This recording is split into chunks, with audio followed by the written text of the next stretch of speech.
So Prasad గారు అంటే బ్రీఫ్గానే అంటే how does this fed rate decrease help first of all as a Indian investor and global లెవెల్లో అంటే geo politics మళ్ళీ Trump అయితే మనం కవర్ చేసే ఉద్దేశం లేదు కానీ ఎలా what is this shaping out to be?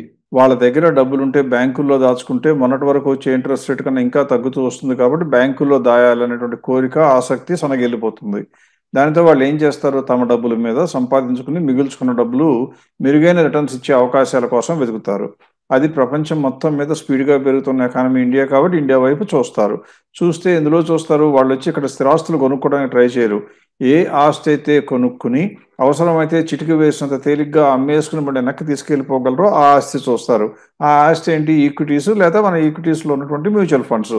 ఇందులో పెట్టిన ఈక్విటీ మార్కెట్లోకి వస్తాయి కాబట్టి మార్కెట్ నిలదొక్కోవడానికి పెరగడానికి అవకాశం ఉంటుంది. కాకపోతే ఫారిన్ మనీ డైరెక్ట్గా రాకుండా ఏదైనా ఫండ్ ద్వారా వస్తే వాళ్ళు ఏం చేస్తారు, ఇండెక్స్ని రిప్రజెంట్ చేసే స్టాక్స్ కొంటారు. కాబట్టి అక్కడి నుంచి వచ్చే డబ్బు ఎక్కువ సార్లు, అన్నిసార్లు అని చెప్పడం లేదు, ఎక్కువ సార్లు లార్జ్ క్యాప్ స్టాక్స్ వైపు దృష్టి పెట్టడానికి అవకాశం ఉంటుంది. అందువల్లనే మనం పదే పదే చెప్తుంది ఏంటంటే ఈ కాలంలో, ఈ మధ్య కాలంలో ఇప్పటి నుంచి కనీసం 1 year పాటు లార్జ్ క్యాప్ స్టాక్స్లో వచ్చినటువంటి పెరుగుదల చిన్న మిడ్ క్యాప్ స్టాక్స్లో రాకపోవచ్చు. రాదు అని చెప్పడం లేదు, రాకపోవచ్చు. అవకాశాలు దానికి ఎక్కువగా ఉంటాయని చెప్తా ఉన్నాం. అది డైరెక్ట్గా ఒక బెనిఫిట్ అయితే, రెండో బెనిఫిట్ ఏంటంటే ఎప్పుడూ కూడా దేశాల మధ్యన కనపడకుండా బోలెడంత పోటీ ఉంటుంది. ఏ దేశానికైనా డబ్బు గనక అవసరం పడుతున్నట్లయితే వాళ్ళు ఇంట్రెస్ట్ రేట్ పెంచి డబ్బుల్ని అట్రాక్ట్ చేస్తారు.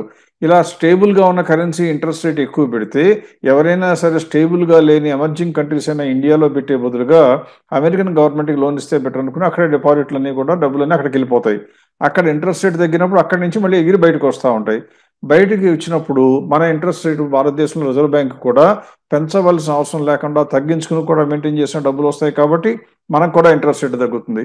అంటే ఇప్పుడు యశ్వంత్ చెప్పినటువంటి అనాలజీ ప్రకారం అమెరికన్ కంపెనీలకు ఎలా లాభమో ఇండియన్ కంపెనీలకు కూడా లాభం. దాంతో వాళ్ళ డబ్బు తీసుకుని ఇన్వెస్ట్ చేసి ప్రొడక్షన్ పెంచి సప్లై పెంచి దాని ద్వారా సేల్స్ పెంచుకుని లాభాలు పెంచుకోవడానికి ప్రయత్నిస్తారు. ఇదంతటికీ కారణం ఏంటి, ఇండియాలో ఆల్రెడీ జిఎస్టీ రిఫార్మ్స్ వచ్చి ప్రజల దగ్గర డబ్బు ఎక్కువగా పెంచేటువంటి ప్రక్రియ చేపట్టబడింది. కాబట్టి ఇలా గవర్నమెంట్ చేసిన చర్యల వల్ల ఈ ఇంటర్నేషనల్ డెవలప్మెంట్స్ మూలంగా ఇండస్ట్రియలిస్టులు తమ ఎక్స్పాన్షన్ ఆఫ్ కెపాసిటీకి ముందుకు వస్తారు. అందువల్ల ఏ రకంగా చూసినా మీకు నాకు అంటే ఈ ప్రోగ్రాంలో చూసేవాళ్ళు అత్యధికులు ఇన్వెస్టర్స్ అయి ఉంటారు. కాబట్టి మనకు మాత్రం ఇవన్నీ కూడా సానుకూల సంకేతాలుగానే భావించాలి. అదృష్టవశాత్తు ట్రంప్కిను మోడీకి మధ్య ఉన్నటువంటి స్నేహం మళ్ళీ చిగురిస్తే ఆటోమేటిక్గా ఎన్విరాన్మెంట్ కూడా సాఫీ అయిపోతుంది. కాబట్టి ఆల్ టైమ్ హై అయిన 26,277ని నిఫ్టీ ఈ సంవత్సరమే బీట్ చేసినా కూడా ఏమాత్రం ఆశ్చర్యపడక్కర్లేదు.